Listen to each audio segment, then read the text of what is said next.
महाराष्ट्रातील महत्त्वाच्या बातम्या फक्त 10 मिनिटात. या चॅनेलला अजूनही सबस्क्राईब केलं नसेल तर आत्ताच करा.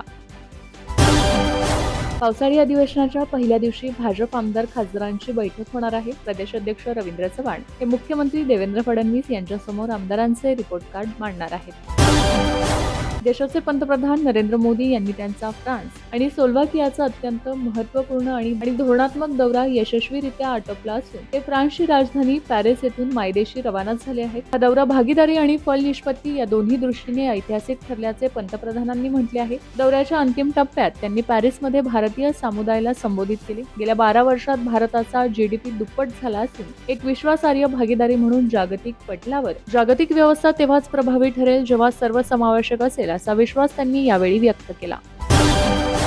महाराष्ट्र राज्य परीक्षा परिषदेतर्फे 28 जून रोजी घेण्यात येणाऱ्या महाराष्ट्र शिक्षक पात्रता परीक्षेत गैरप्रकार रोखण्यासाठीचे नियम आणखी कठोर करण्यात आले आहेत. उमेदवारांना परीक्षेवेळी दुपट्टा, बुरखा, मास्क, टोपी यापैकी काहीही परिधान करता येणार नाहीये. त्याशिवाय पेपर फुटी रोखण्यासाठी प्रश्नपत्रिकेवर विशिष्ट क्रमांक QR कोड देण्यात आला असून त्याद्वारे कोणत्याही टप्प्यावर प्रश्नपत्रिका ओळखता येणार आहे.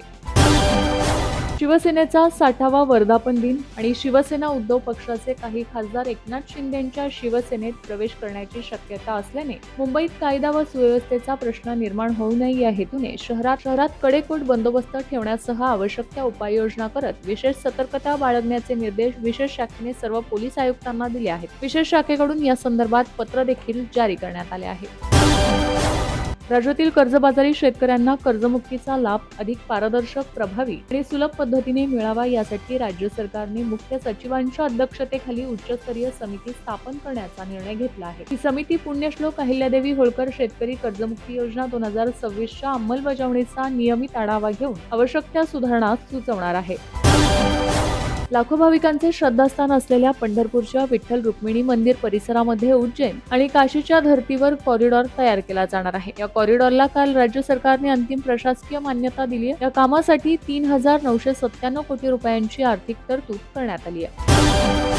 राज्यात मान्सूनचं आगमन झालं खरं, पण अजूनही अनेक जिल्हे पाण्या वाचून कोरडे पडले. त्यामुळे शेतकरी चिंतेत आहे. पण बळीराजाला दिलासा देणारी बातमी समोर आली आहे. राज्यात लवकरच पावसाला सुरुवात होईल असा अंदाज पंजाबराव डक यांनी वर्तवलाय. हवामान विभागानेही राज्यातील पावसाबाबत अंदाज वर्तवला आहे. राज्यात 15 दिवसांपूर्वीच मान्सून दाखल झाला आहे, परंतु अनेक ठिकाणी उष्णतेची लाट आहे. परंतु आता उकाड्यापासून सुटका होणार असून धो असा मुसळधार पाऊस पडणार असल्याचा अंदाज वर्तवण्यात आलाय.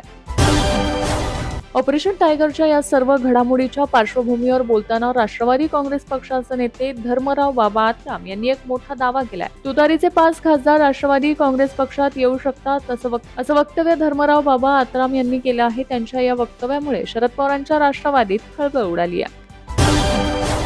उद्धव ठाकरेंच्या शिवसेनेतील 6 खासदार फुटणार असल्याचं चित्र जवळजवळ स्पष्ट झालंय. संजय जाधव, संजय दिना पाटील, संजय देशमुख, नागेश पाटील, आष्टीकर भाऊसाहेब वाकचौरे आणि ओमराजे निंबाळकर यांचा समावेश यात आहे. ठाकरेंची साथ सोडण्यासंदर्भात ओमराजे निंबाळकर यांनी आपली भूमिका स्पष्ट केली आहे. पक्ष सोडण्याचा निर्णय भावनिकदृष्ट्या चुकीचा असला तरी राजकीयदृष्ट्या योग्यच आहे असं वक्तव्य त्यांनी केलंय. राजकीय अस्तित्वाचं संकट, विकास निधीचा अभाव यासारखी कारणे निंबाळकर यांनी दिली आहेत. याशिवाय शिंदेंच्या शिवसेनेत जाण्याचा निर्णय 20 जून नंतर घेणार असल्याचं देखील त्यांनी म्हटलंय. नीट पेपर फुटीनंतर रद्द करण्यात आलेली नीट परीक्षा पुन्हा एकदा घेण्यात येणार आहे. 21 जून रोजी नीट पूर्ण परीक्षा होणार आहे. याच पार्श्वभूमीवर पुन्हा पेपर फुटू नयेत यासाठी खबरदारीचा उपाय म्हणून टेलिग्राम ॲप बंद ठेवण्यात येणार आहे. टेलिग्राम ॲपवर केंद्र सरकारकडून बंदी लावण्यात आली होती. ही बंदी हटवण्यात यावी यासाठी दिल्ली हायकोर्टात याचिका दाखल केली होती. मात्र दिल्ली हायकोर्टानं ही याचिका फेटाळून लावली आहे. मुंबईच्या राजकारणात पुन्हा एकदा मोठी हालचाल पाहायला मिळत आहे. एकनाथ शिंदे यांच्या ऑपरेशन टायगरमुळे शिवसेना ठाकरे गटात संभ्रमाचं वातावरण तयार झालंय. ईशान्य मुंबईचे खासदार संजय दिना पाटील यांनी उद्धव ठाकरे यांची साथ सोडून शिंदे गटात जाण्याचा निर्णय घेतल्याची चर्चा जोरदार आहे. घडामोडीनंतर त्यांची मुलगी आणि ठाकरे गटातील नगरसेविका राजुल पाटील यांच्या बाबतही प्रश्नचिन्ह निर्माण केले जात आहेत.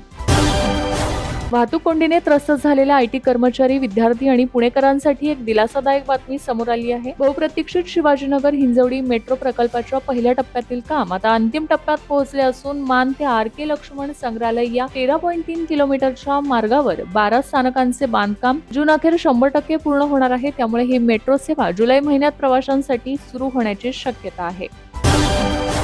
नाशिकच्या येवला तालुका पोलिसांनी अवैध धंद्यांविरोधात मोठी कारवाई केली आहे. रात्री नगरसूलमध्ये 2 वेगवेगळ्या ठिकाणी पोलिसांनी छापे टाकले. गुप्त माहितीच्या आधारे केलेल्या या कारवाईत पोलिसांनी तब्बल 70,000 रुपयांचा अवैध देशी विदेशी मद्यसाठा जप्त केलाय. या प्रकरणी पोलिसांनी आरोपींना ताब्यात घेतलंय. येवला तालुका पोलीस या प्रकरणाचा पुढील तपास करत आहेत. केंद्रीय गृहमंत्री अमित शहा 2 दिवसांच्या कोल्हापूर दौऱ्यावर आहेत. गृहमंत्री अमित शहा 19 आणि 20 जून रोजी कोल्हापूर दौऱ्यावर असणार आहेत. या दौऱ्यासाठी तयारी करण्यात आली असून पोलीस बंदोबस्त तैनात करण्यात आला. उद्या अमित शहा यांच्या सभेचे देखील आयोजन करण्यात आले आहे. उद्या सकाळी 11 वाजता अमित शहा यांची सभा होणार असून या सभेसाठी जय्यत तयारी करण्यात आल्याची माहिती मिळते. कोल्हापुरातल्या पोलीस मैदानावर अमित शहा यांची सभा पार पडणार आहे. प्रधानमंत्री किसान सन्मान निधी योजनेअंतर्गत शेतकऱ्यांना दिलासा देणारी महत्त्वाची बातमी समोर आली आहे. पीएम किसान योजनेचा 23वा हप्ता 20 जून 2026 रोजी देशभरातील पात्र शेतकऱ्यांच्या खात्यात जमा करण्यात येणार आहे. या निमित्ताने महाराष्ट्रात 20 जून हा दिवस पीएम किसान उत्सव दिवस म्हणून साजरा केला जाणार असल्याची माहिती राज्याचे कृषी मंत्री दत्तात्रय भरणे यांनी दिली आहे.